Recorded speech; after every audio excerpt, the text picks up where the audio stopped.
Okay, good evening, everyone. A very warm welcome to this Curious event as part of the Royal Society of Edinburgh's Curious programme. My name is Martin Hendry. I'm Professor of Astrophysics at Glasgow University, which you can see behind me in my backdrop, but I'm actually in Oxford today, but with the power of Zoom technology, I'm able to join you. It rather looks as if Anne-Marie's a lot further away than Oxford. But it's a real pleasure to welcome her and Tim Fitzpatrick to tonight's event.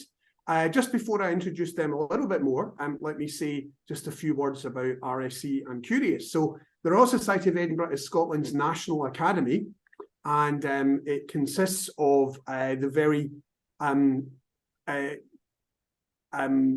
sort of top minds. I don't always like putting it like that because obviously we draw upon a broad membership across academia, business and public service, and sometimes the skills and talents that people bring to the table are not entirely cerebral. They might be other aspects of what makes it an excellent fellowship. But nonetheless, our mission is basically to share the expertise of the fellowship as widely as possible, to engage nationally and internationally, to share that knowledge and tackle some of the most pressing challenges of the modern world. And we provide independent expert advice to government and inspire the next generation of innovative thinkers. And a large part of that inspiration can often be drawn from the arts, as well as from the sciences and from the literary world, from the business world. So we're a real cultural melting pot, and the Curious Festival is designed to celebrate all of that. So I can think of no better way to do that than the event we have tonight, which is clearly so multicultural in its reach. And it's a real pleasure to welcome our speakers. We have Anne-Marie Weijmans. Dr. Weijmans is a reader in astrophysics in the School of Physics and Astronomy at the University of St Andrews, and her research is on the structure and evolution of galaxies. She regularly gives interactive astronomy talks and workshops with schools, and she leads a project called SHINE, which is an interdisciplinary project that explores the properties of light and its use in modern astronomy research through science, art, and music. We're also joined by Tim Fitzpatrick, who's a Scottish-based artist, a filmmaker, and an independent curator, and his principal art output is in the form of site-specific works. And since 2015, he's collaborated closely with the School of Physics and Astronomy in St Andrews, and indeed with Anne-Marie. His various works are brought together under the title of the SHINE project. So in more recent years, he's been fortunate to be able to represent the work of internationally regarded artists, and these had led to the creation of new work and retrospective shows in Scotland and project managing exhibitions for Lateral Lab in Japan. But what he's here to talk to us about tonight is part of his work in Scotland and specifically in St Andrews. And basically, our format this evening is, I'm going to hand over to Anne-Marie and Tim in just a moment. They're going to describe the project, to have a discussion about it. I think they're going to share some slides with us. And if people have questions as we go along, please do use the Q&A function within Zoom webinar to post your questions. I'll keep an eye on those, and some of them we may interject with as we go along. But certainly what we also want to have is lots of questions to cover towards the end of the session. That will be in about 35 minutes or so. And if we haven't exhausted our questions by then, I'm sure we'll be able to think of some more at that point. The aim is to finish inside an hour, but without further ado, let me hand over to Anne-Marie and Tim. Welcome. Great. Thank you so much, Martin, for that introduction here. So I'm actually really looking forward to this talk, because it gives me an opportunity to talk with Tim about a project that when did we start?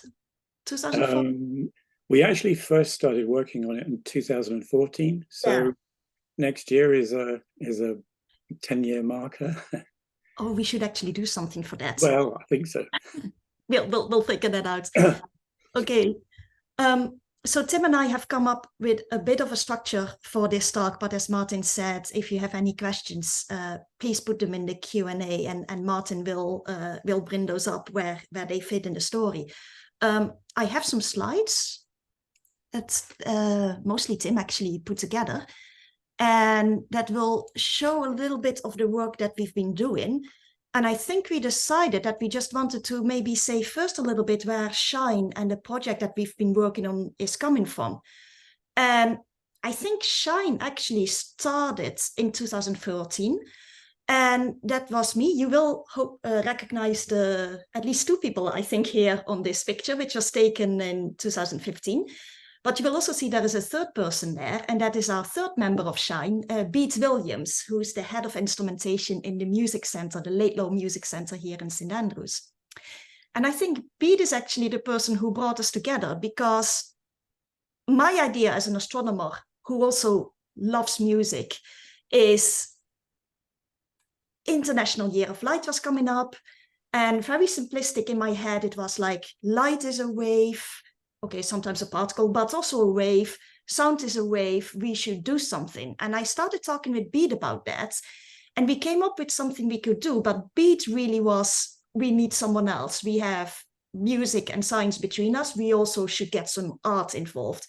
And I think, Tim, that is when he mentioned you, because you had been working with him, right? Already before. Yes, that's right. So Bede and I were working together on a thing in, I think, it finished in 2014.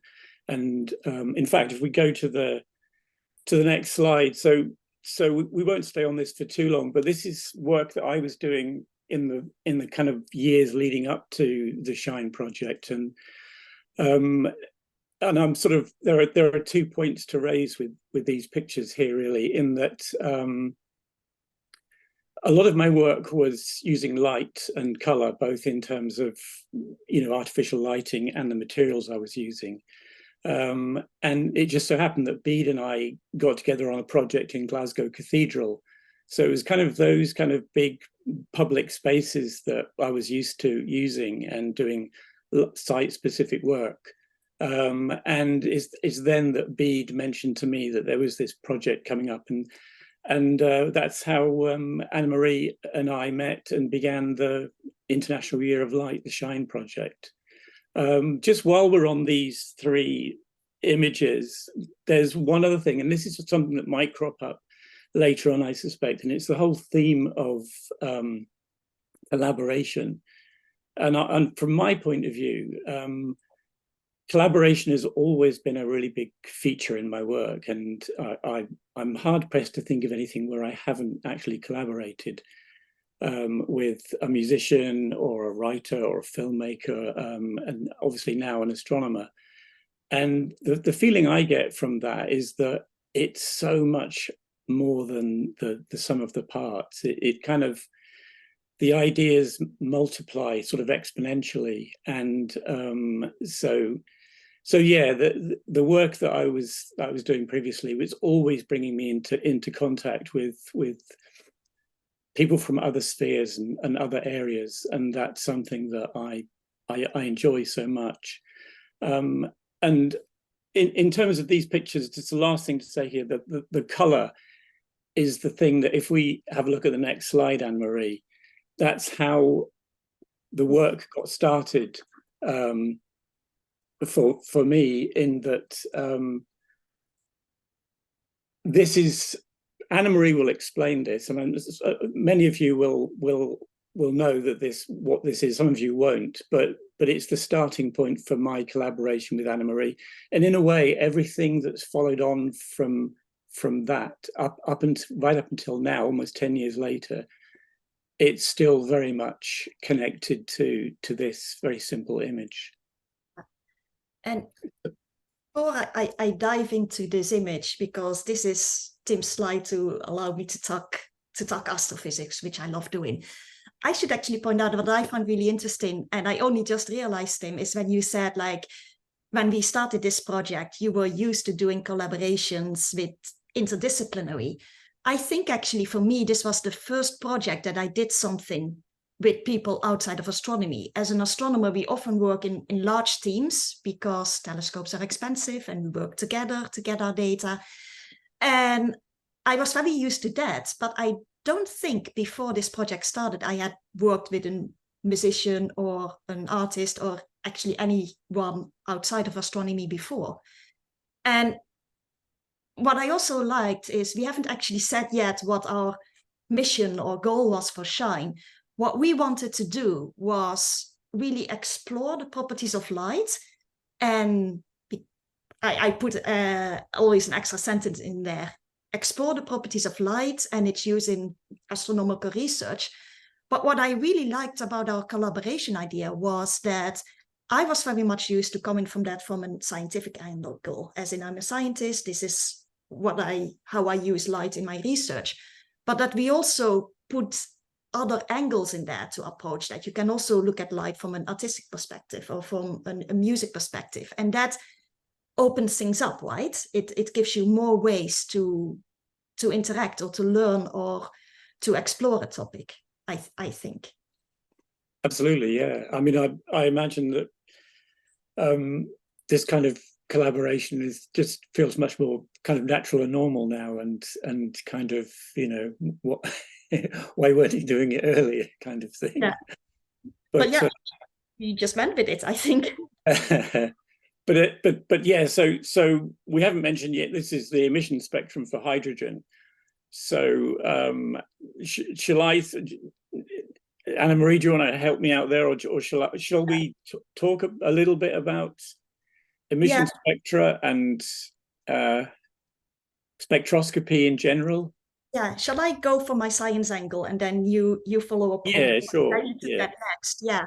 So when we are talking about hydrogen, hydrogen is one of the elements that we have in the universe and actually in the world around us.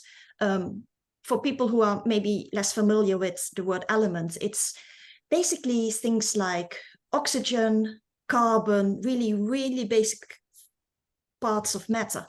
And hydrogen, although hydrogen, we don't have very much of that in our atmosphere, if at all.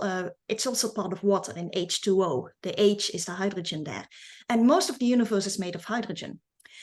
Now, how do we know that these lines here are hydrogen? That is because if you have an element, it will emit light, but only at very specific frequencies or energy levels. And that translates in different colors. And therefore, each element, whether it's hydrogen, whether it's carbon, whether it's oxygen, has its own unique fingerprint. And this is why astronomers really, really love taking spectra of things like stars and galaxies, because it tells us by looking at the lines and looking at what kind of lines are there, how many red ones, how many blue ones, how many green ones, it tells us what elements there are in there, and therefore how much hydrogen, how much helium, how much carbon, how much magnesium, how much iron there is in a star.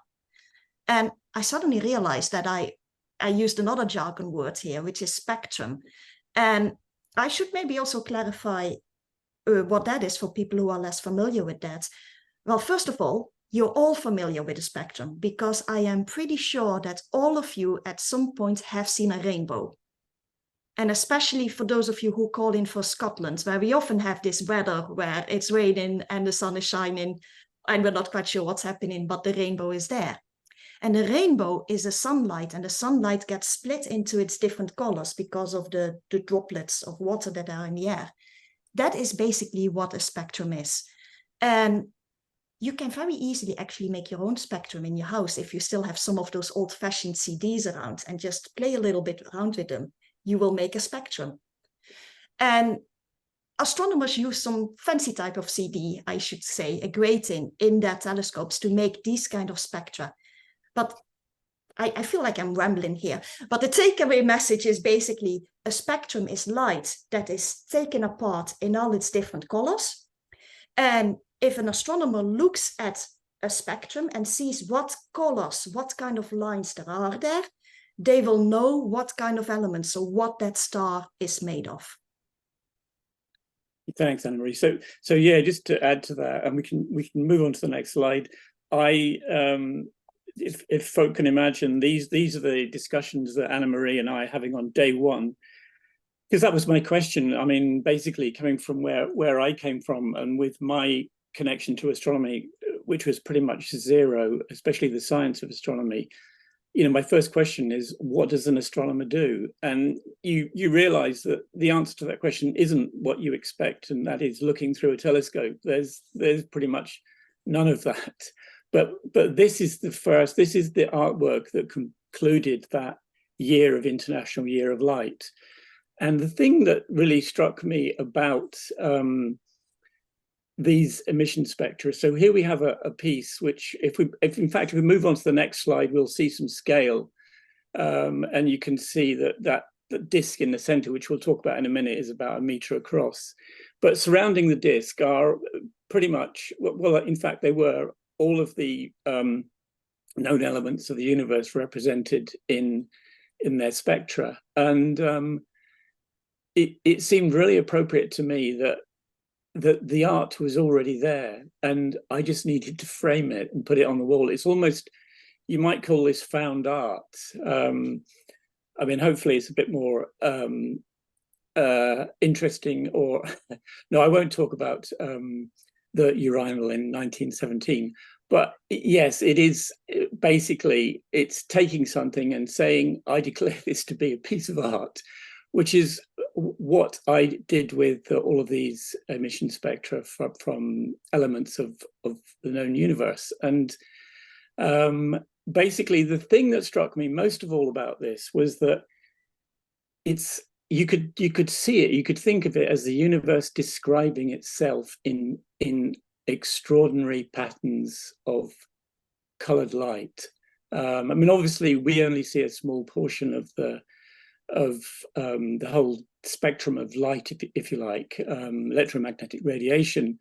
But you know, from an artist's point of view, obviously that's the bit of the spectrum that I'm really interested in. So I guess if we jump on, because I think we spent a long time talking about hydrogen, and just before we do, can I note that we've got our first question in the Q&A, and I must confess it's one that crossed my mind as well. Yeah. Which is about what is 1917 and the urinal. I think that was too intriguing to let go. So Marcel Duchamp in 1917, in a very famous exhibition in New York, I think it was New York, he basically went to a hardware store and bought a men's urinal, and it's in contemporary art. It's an enormous cause célèbre in that it changed the face of contemporary art from 1917 onwards. It was a seminal moment, and contemporary art was never the same since. And that was found art. He found this thing. He put it on the wall, and it was rejected from the exhibition. Yeah, thank you. That's fascinating. I hadn't realized that before. Thank you. Sorry, that did need a bit of context. As I said that, I was thinking to myself, yeah, this might miss the mark here. But anyway, well, I guess it's a very clear illustration of the challenge that you both faced in just kind of sharing a common language across the absolutely. That's a very good point, Martin. That's a very good point. I feel like every time I talk with Tim, I learn something new about art, because I don't really have an art background, and this is the thing I've learned today. So well, me too. Yes, exactly. You know, the same from my point of view. So this is now definitely Anne-Marie's turn, and you'll recognise her in the picture on the right. And this relates to the disc in the centre of that artwork, which dominated the piece. And it's it's been picked up in lots of art pieces I've done over the years, and you'll find it again in the new piece in the observatory in St Andrews, which we'll get on to. So yeah, Anne-Marie, this is your bit about the Sloan Sky Survey. Yes, because I do remember when I first met you, Tim, one of the first questions you also asked was like, okay, but what do you work on? What kind of research do you do? And apart from going into, oh, I love spectra, I should maybe clarify that a bit. I love spectra because I like to work with galaxies, like the one you see here in the background.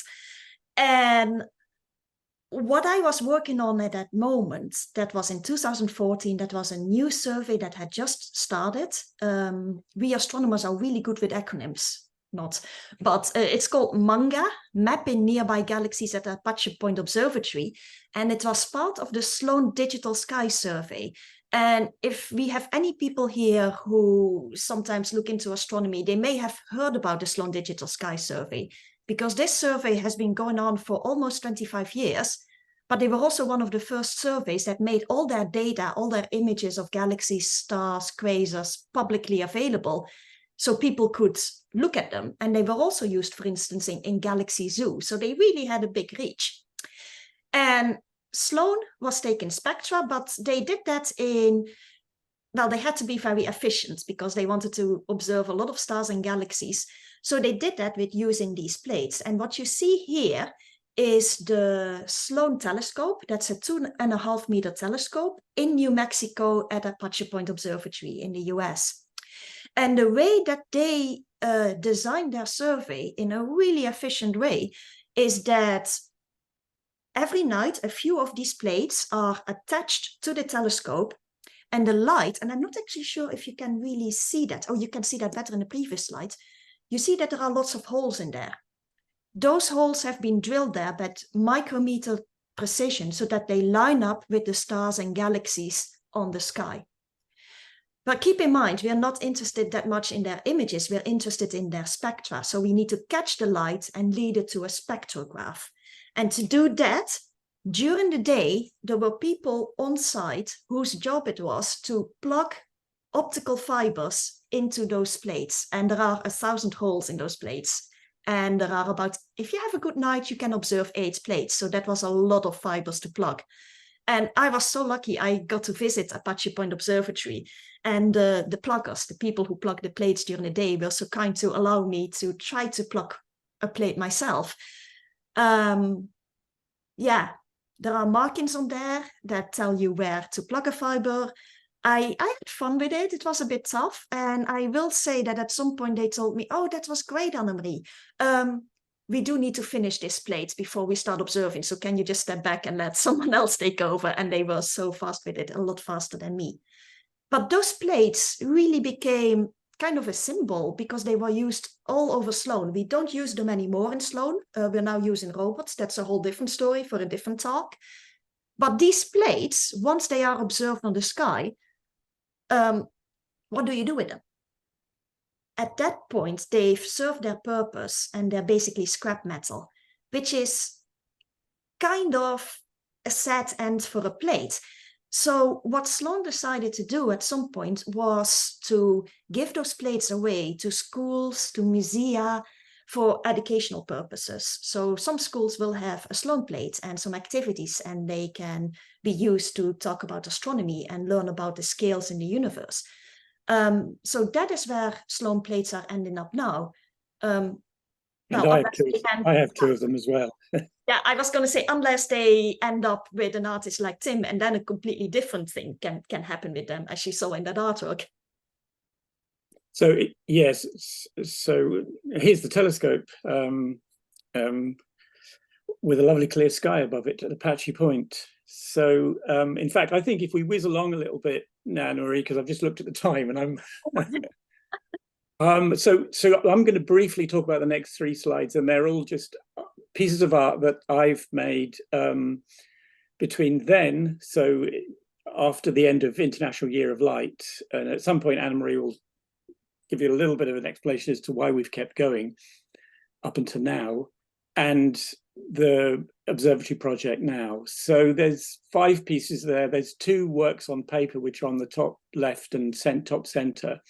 The top right is a much more recent piece which was made for the entrance of the School of Physics in the University of St Andrews, and the 2 lower pieces, well, 3 lower pieces are using aluminium and mild steel. And that one thing I would say about this is that being embedded, so to speak, with the university and the School of Physics, it means that I have access to the School of Physics machine shop, which is incredible because, yeah, I'm not talking about someone with an angle grinder and a welder.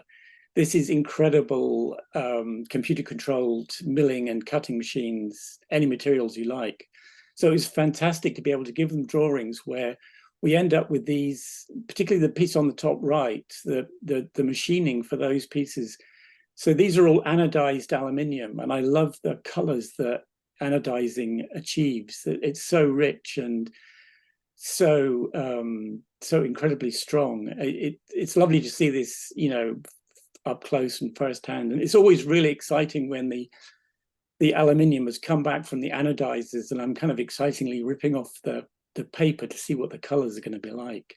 So if we quickly go to the next one, so also from the machine shop in the School of Physics, they made me a couple of little blocks which I designed, and I called them my hydrogen blocks. So we're going back to the slide almost at the beginning of the emission spectrum for hydrogen. And because of Anne-Marie's work in New Mexico, that gave me a good excuse to go over there a couple of times as well. And the first time I went, I took one of those blocks with me. It's very pocketable. It's about 150 millimeters. You know, you carry it around quite easily. And I spent some time at the university, New Mexico State University, and I met there an astronomer who was finishing his PhD, Zander Thielen. And I said to him, look, I'm quite happy to, if anyone's going anywhere interesting, take one of these hydrogen blocks with you. And so on the left-hand side, it's in the desert on the way from Apache Point to the university. And on the right-hand side, Thielen now works at the Goddard Space Flight Center. And back then, you might see the clean room in the background. That's the James Webb Telescope under construction. So it's very exciting to think that my block of hydrogen got that close to space, so to speak. So that was exciting. And obviously, we all know what happened with the James Webb and the amazing work that it's now doing. And one last slide of, I think, of previous work. Yeah. So later on, we'll touch on the fact that we've had this ongoing kind of in joke where we talk about the largest neon sign in the world. So early on, I did like the idea of reproducing an emission spectrum on a really large scale, and we put one on the outside of the observatory in St Andrews, and we called it the largest neon sign in the world. We didn't do hydrogen because it's just 4 lines, and we chose neon because obviously the pun, but it's a really busy spectrum as well. There's more than 50 lines there. So this one is in Las Cruces, and through getting to know folk at the university, I also got in contact, Anne-Marie and I got in contact with a group that run a festival called the Space Festival, New Mexico Space Festival. And this was one of the works I did for them, to create this neon sign on the roof of the old county jail. And you can actually see it on Google Earth. So that was that. So I think the next slide actually brings us up to what we're here for. So here we are. Here is the plan for the observatory in St Andrews, which we have turned into an art installation. So the thing is, we're going to talk about, Anne-Marie's going to talk about the telescope inside it in a moment. So it's a disused observatory. And the other thing is that there is this thing where Anne-Marie and I and everyone in physics and everyone in astronomy, we always refer to it as the twin dome. And it's simply because it's not because it has one dome, it's because it has a twin telescope inside it. And there we are. And I noticed even in the corner of the plans, I was just looking at them today, and I see that they don't even name the building. They call it the Twin Telescope Project. So here's how it looked in 1983 when it was opened. Well, that's the center picture. There's the telescope. And the black and white picture on the left-hand side is the dome arriving in the late 70s. So it took a while the telescope was kind of unwanted by the Royal Observatory in Edinburgh. And St Andrews decided they would have it and they would build this observatory. And Anne-Marie, twin telescopes. Yeah, I will admit I was puzzled for a while because I do galaxies. I don't really study stars. So I had to dive into this a little bit. And what I very quickly realized when I started reading some of the articles that people wrote in the 80s on work that they did with this telescope was that it was all about binary stars. And then I thought, this is my excuse to show you all some more astrophysics in this talk. What is a binary star? And here's a movie that is from ESO. And let me just see if I can make this run, because it shows you exactly what this telescope was designed to do. So here you have a binary star. And it's interesting, actually, the sun, just a single star. Most stars in the universe are actually in a binary or even in a triple system. And you can see if you have these binary stars orbiting around each other, at some point they will eclipse each other and block each other's light. And that gives you these dips in brightness over time. So binary stars, when you look at them through a telescope, what they do is they vary in brightness. And the best way to measure that brightness is to use two telescopes. And the reason for that is that these dips that you saw in that light curve are incredibly small. We're talking less than a few percentages, if even a percent, in light that dips out. And you need to measure that. Now, this is in the 80s. So this telescope doesn't have any modern CCDs, which we now use to catch the light and make our images, and which also your phone uses to make images. This telescope, you point it at a star, and then it goes to a photometer that registers how much light there is coming off. But now imagine you have one telescope, you point it at your star, where you expect that every now and then it will dim a little bit. How do you know, especially in Scotland, whether that dip that you see in its brightness is caused by the companion star or by a cloud? So that's where your second telescope comes in. You aim your first telescope at your binary star that you want to observe. Your second telescope, you aim at another star that you know is not variable, that is just completely constant. And you're not measuring, say, the exact brightness of these stars, but you're measuring the difference. Because if there is a cloud, both stars will dip. But if it's because a binary star is having a companion moving in front, only one of the stars will dip. So the second telescope is basically used for a control star. And sorry, I realize I went in quite a bit detail there, but that's the thing I've actually learned about this building when I started working with Tim, how these kind of telescopes work.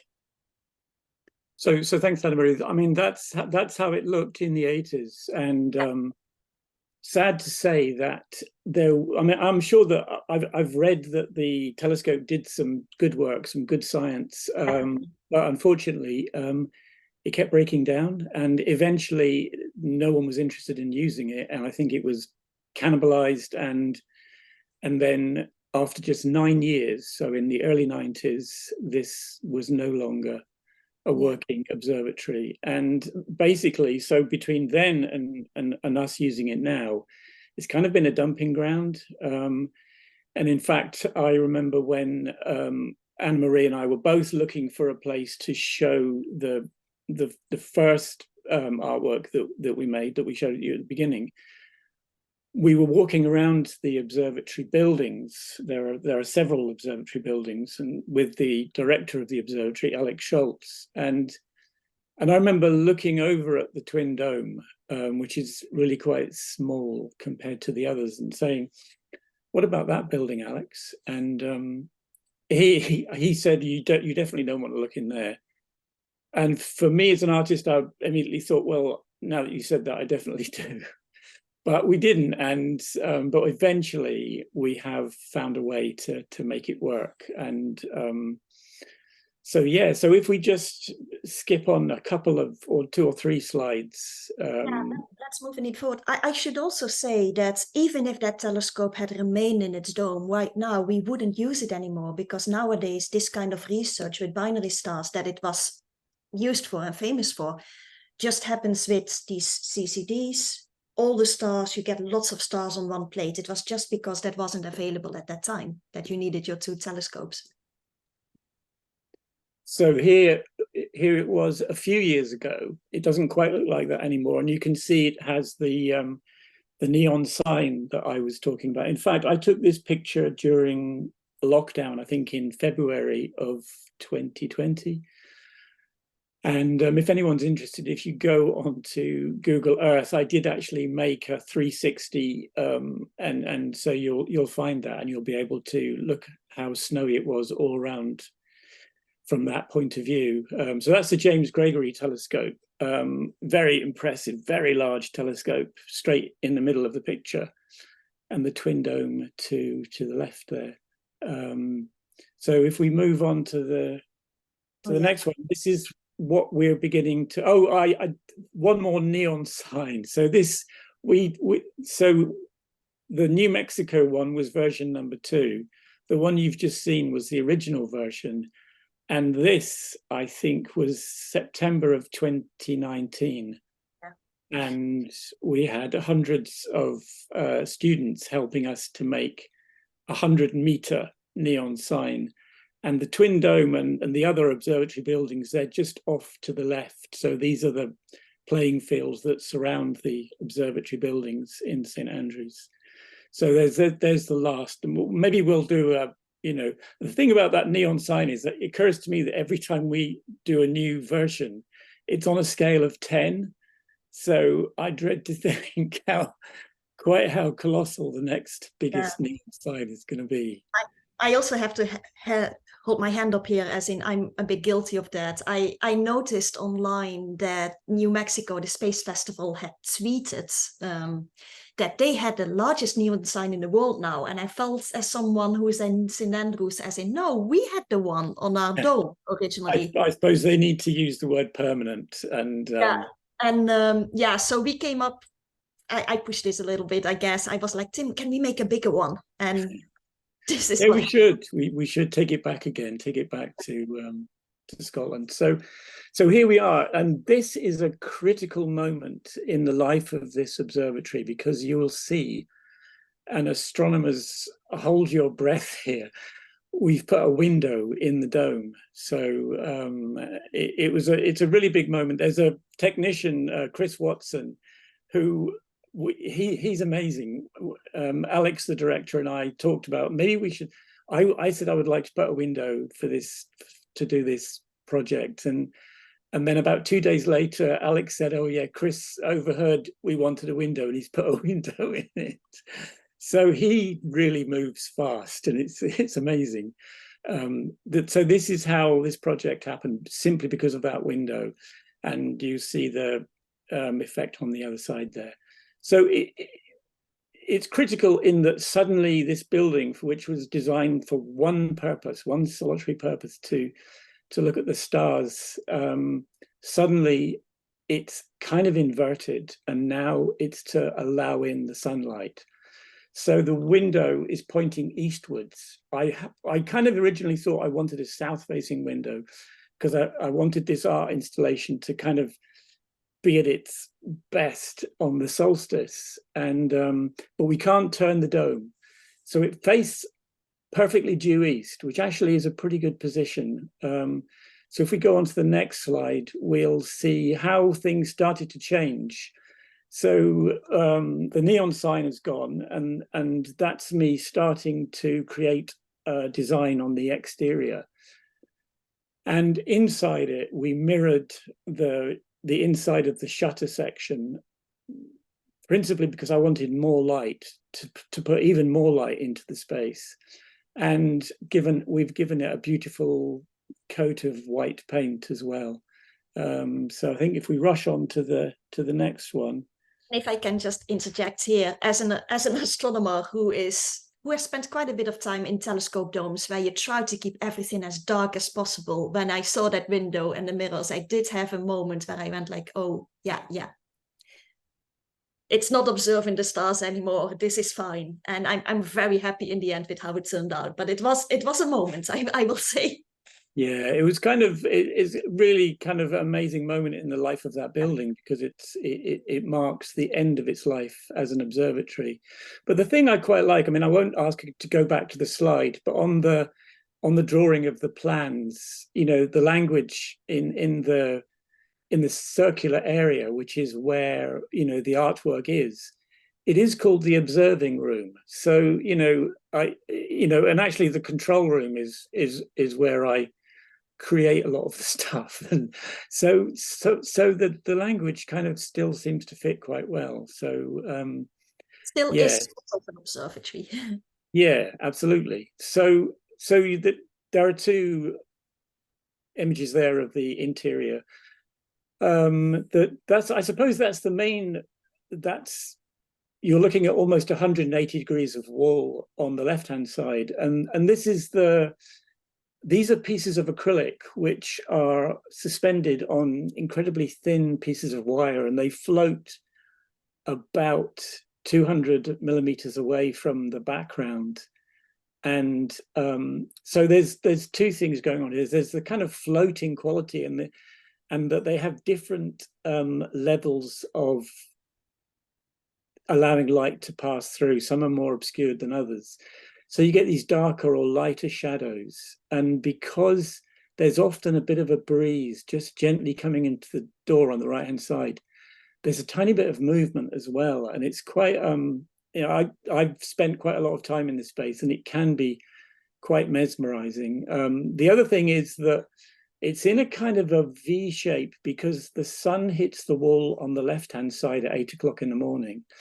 And then it travels around that part of all that section.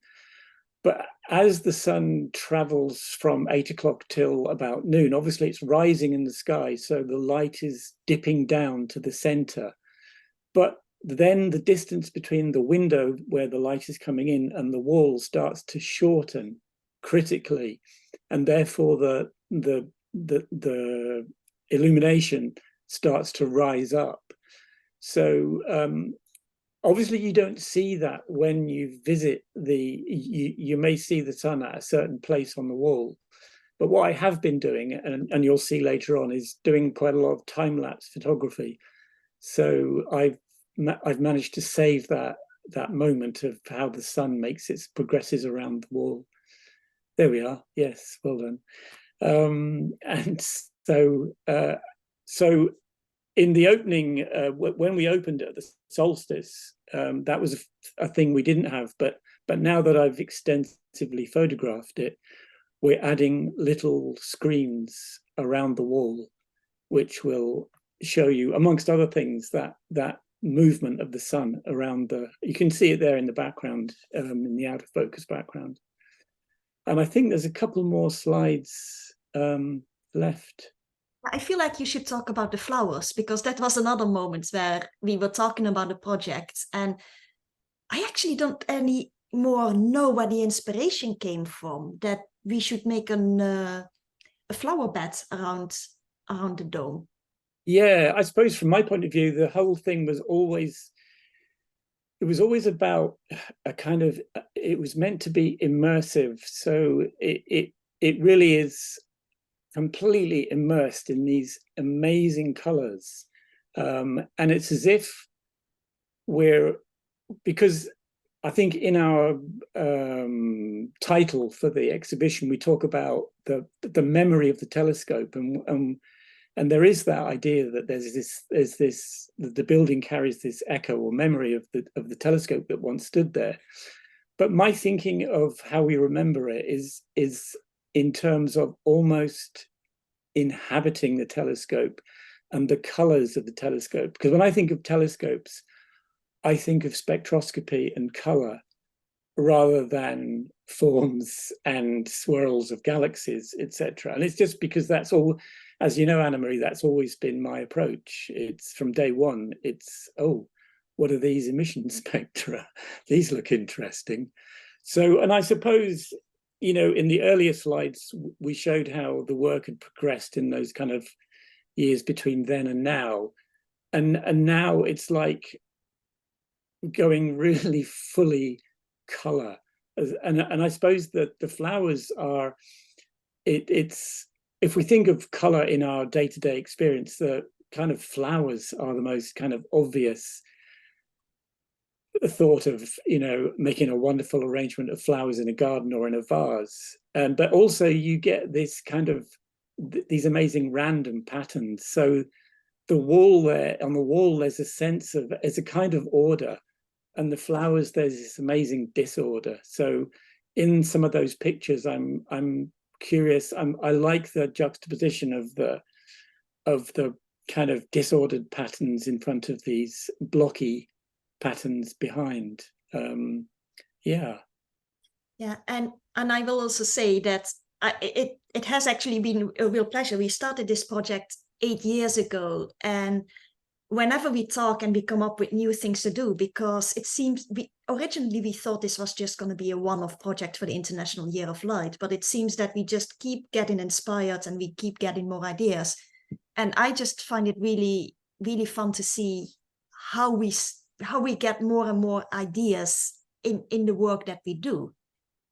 And I also feel actually that this is maybe a good moment that we should circle back to the beginning, because we've talked about the science, we've talked about the telescope and the binary stars and the spectra, we've talked about the art and the colors. We haven't talked yet about the music. And one of the things that was pointed out to me when we visited the Dome with Beat, who we mentioned in the beginning, Beat Williams, a musician in our collaboration, and a composer that we got involved, Andrew Knight Hill from Greenwich Observatory, was that if you are in that space, and for those of you who are going to visit it, you will notice that the sound acoustics are amazing in there. And that is why, and this is something else that we did in Shine too, because remember, we want to do science, we want to do art, but we also want to do music. And we were very lucky that we also could team up with the St. Andrews Music Project, which is led by the Laidlaw Center and is bringing music to primary school children, and they get to play brass instruments. They actually recorded some of the music that is now going to be the sound installation, and that will be in place when you visit it. So it is that the right thing to say, Tim, that it's an immersive, is that the word you use, an immersive experience? I would, yeah, certainly I would say so. We're still waiting with some bated breath for Andrew's final edit on this. Yeah. So look, I'm really looking forward to that. But Anne-Marie's right, the acoustics in there are really quite amazing.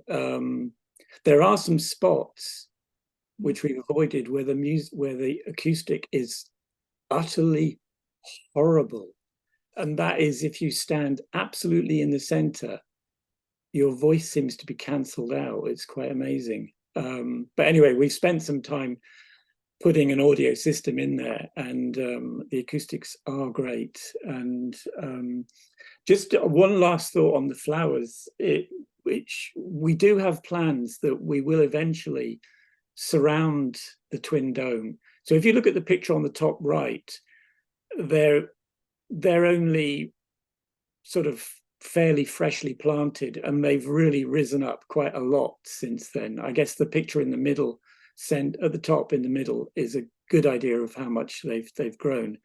But the longer term plan is that we hope to surround the building with a wildflower meadow. So that should really set it off, and then, in my mind, carry on with the color around the rest of the building. The dome itself is a bit scruffy, so maybe we can do something with that. But yeah, so but as you can see, in certain points of view, it does look quite good. I think we've talked quite a bit about Shine. We've talked about the exhibit and how we got here. Is this the moment that maybe we should stop talking and see if there are any questions? I can also stop the PowerPoint maybe at this point. I think that would be good. I mean, the PowerPoint is beautiful, so it's good as a backdrop, but I want at some point to ask you about your backdrop too, Anne-Marie. Nothing against the backdrop of the room you're in, Tim, but I think you'll agree that Anne-Marie's is a bit more interesting. Definitely. But firstly, I should just note that there actually haven't been any questions apart from a real corker of a question, which absolutely strikes at the heart of what your project is all about. So that came from Steve Bryan, who's actually joining us online, doing a master's in Edinburgh, and joining us from Kenya, I believe. So I'm going to state this one now because you don't need to answer it now. It might take a little bit of thought over the next few minutes.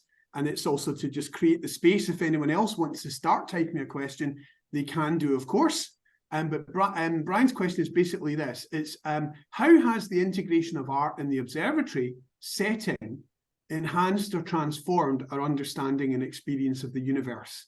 So that's, that's quite a deep question in terms of what the broader goal might have been. So I'll let you think about that one. And as I said, the other aspect that I'm, as an astrophysicist, intrigued by is whether you might like to share a little bit about your backdrop, Anne-Marie, because it looks rather reddish orange to me, and you might like to comment on what that's telling us in terms of the colours about what's going on in the universe. Yes, and definitely. Someone else has posted a question as well, so they're maybe starting to come. Good stuff. I will also say thank you so much for that question that was asked. That was actually one that Tim and I really discussed while the project was going on, and also for this talk, hoping that someone would ask. So we'll have things to say about that. But I'll start a little bit with the background here. I'll move a little bit out of the way. It's the Hubble Deep Field. There are thousands and thousands of galaxies in here, even though it's just a tiny patch on the sky. So that shows you how many galaxies there are. And talking about color, which is indeed the theme here, you can see that they have different colors here. And I don't know how much of an astrophysics lecture people want. I can go really off the rail. I teach first years where we go through all of this stuff. But one of the key things that I take away as someone who looks at galaxies is that galaxies, in a very simplistic worldview, or universe view, I should say, they're either orange or yellow, and that also, if you look carefully, goes together with a rather smooth structure. Or they have, and I don't see if I'm pointing at the right one here, they are blue whitish, but you can also see they have a bit more structure in there, like spiral arms, a bit like our own Milky Way. And that's, when you talk to someone who studies galaxies, they will at first tell you there are only two kinds of galaxies. Those like the ones we live in, the Milky Way, the ones that are still blue, those are still have a lot of gas and are forming stars. And young stars come in all different colors, but the blue ones are very prominent there.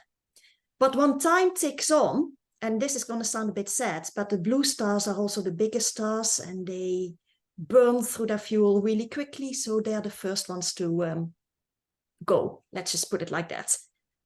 Supernova explosions, star gone. If you then don't have gas to form new stars, you will not make any of those new blue stars, and you're left with the yellow and red ones. Those are the stars that live a lot longer. So that is why these ones here have that color there.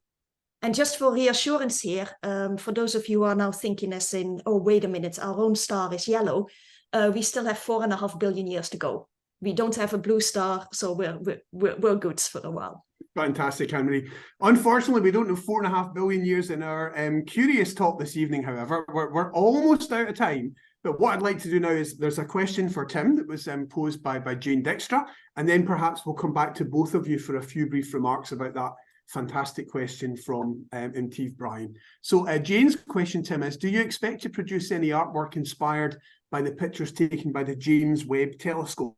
So you mentioned that, and that's been a really exciting new astronomy project on the science side, but how about for an artist? Does that fire your imagination as well? Yeah, absolutely. I mean, my immediate reaction is actually probably no. I mean, I get as excited as the next person about James Webb, and I was absolutely locked to the TV as it was being launched, and hoping that everything was going to work out, and especially having had that moment with my little block of hydrogen just looking in on the clean room as it was being built. So I feel really close to it, and I know of people who've got some hours on the James Webb, but probably no. I think through my work with Anne-Marie, it's it will always be getting at that level deeper into the science, into to what is light, basically. That's I mean, if there are ways in which that somehow makes a lovely connection with what's being created with James Webb, because my jaw drops just like everyone else when we see what's coming back from James Webb. But I'm going to wrap up and say probably not. Well, I will maybe follow terrible, up with you afterwards, because I have a few ideas of things I would value your thoughts on. It's all to do with a big anniversary coming up next year. It's 200 years since the birth of Lord Kelvin, who helped us understand the science of heat. And the type of light that James Webb is sensitive to is basically heat, infrared light. So maybe that will spark some ideas. But I look forward to a chat about that in the future with both of you. Yeah. Anyway, as I say, our time is nearly up. So let's return to Steve Bryan's really great question. What has this integration of art and science helped us to understand and experience about the universe? So Anne-Marie, first, what's your take on that? So for me, working interdisciplinary, I will say what I think why Shine is still going on is that we are not in collaboration where it's like, oh, I do some science and here's some art to explain it, or here's some music to explain it. But because that's my job, I guess, as a scientist, to try and explain what the science is. But what I really validate here, and I think what increases our understanding, is that it's approaching something, whether that is light, it's galaxies, it's stars, it's heat, from different angles. Some people are really into the science and they want to know all about the science, and they can take that as a hook to interact with the topic. But and that is a person like me, I guess. But that is not everyone. Some people say like, well, I am very intrigued by music, or I'm very intrigued by art, or some people are very intrigued by language. And by giving different ways to people to experience the topic, light in this case, whether that is through science, whether that is through art, whether that is through the music, that gives people different options. And what I want to be is science to be inclusive. And I don't want people to feel like, oh, I'm not a scientist, or, oh, I don't really want to do math, and therefore I cannot understand this or cannot work with this. That is what I absolutely do not want people to feel. I just want people to, if they want to, I'm not forcing anyone, but if they want to, I want to give them different ways that they can look at the topic and be involved. Wonderful. Thank you, Anne-Marie. And Tim, any closing thoughts from you? Yeah, I mean, basically Anne-Marie and I just the other day had conversations around this subject. And I think at the end of the day, it's how each of us has kind of influenced how the other one just kind of goes about our work. And I think, you know, so you won't find a big kind of new insight into understanding the universe on the walls of the observatory, but certainly in our own approach to our individual fields, it's about learning and understanding different approaches and different ways of thinking. And I think that's how I would put it. Yeah, well, thank you. I mean, that's speaks very strongly to the whole philosophy of the Royal Society of Edinburgh, and indeed the Curious campaign, just to create the space in which we can share those ideas. You know, I, for one, have learned something about found art and the origins of it. That's absolutely fascinating. And again, I look forward to finding out more about that after we wrap up, which sadly we have to do very soon. Let me say, and indeed this answers the other question that's just come in. When will this be available as a recording? I'm not sure exactly when, but it has been recorded. It will be put on the RSC's YouTube channel. So I would expect in a matter of a few weeks. I don't think it will be too long to wait. Curious itself is going to be running through to, let me get the date right, the 17th of September. We're just on day 2. If you want to join other events, or indeed if you want to go and see the exhibition in St Andrews, you're most welcome to go see it in 3 dimensions. So you can find out more about the Curious programme on the web at rsc-curious.com. And Anne-Marie and Tim, do you just want to wrap up by saying anything about the logistics of going to see the exhibition? Yeah, so we are opening up the exhibits this weekend and the next weekend. All 4 days, so 2 Saturdays, 2 Sundays, will be open in the afternoon from 2 till 5, and you can just drop in anytime in that interval. And there is one day that we also have a morning session, and Tim, I'm blanking on when that is. That's not this weekend, right? It's no, the weekend after. It's the following week, yeah. So it's in 2 weekends' time, yeah. Yeah. Excellent. And I think that information's on the Curious website. It is all, yes. Yeah, absolutely. So let me thank you again for a really fascinating hour. I hope everyone has enjoyed it. And yeah, I'm really looking forward to seeing it up there in St Andrews. And it always seemed to be sunny when you were taking those photos, even on the snowy days. So again, it shows it's sunny in St Andrews. Absolutely. Thank you, everyone. And I hope you can join us for more Curious events in the coming days. Take care. Bye-bye. Thank you so much. Bye, everyone. Thank you. Thank you.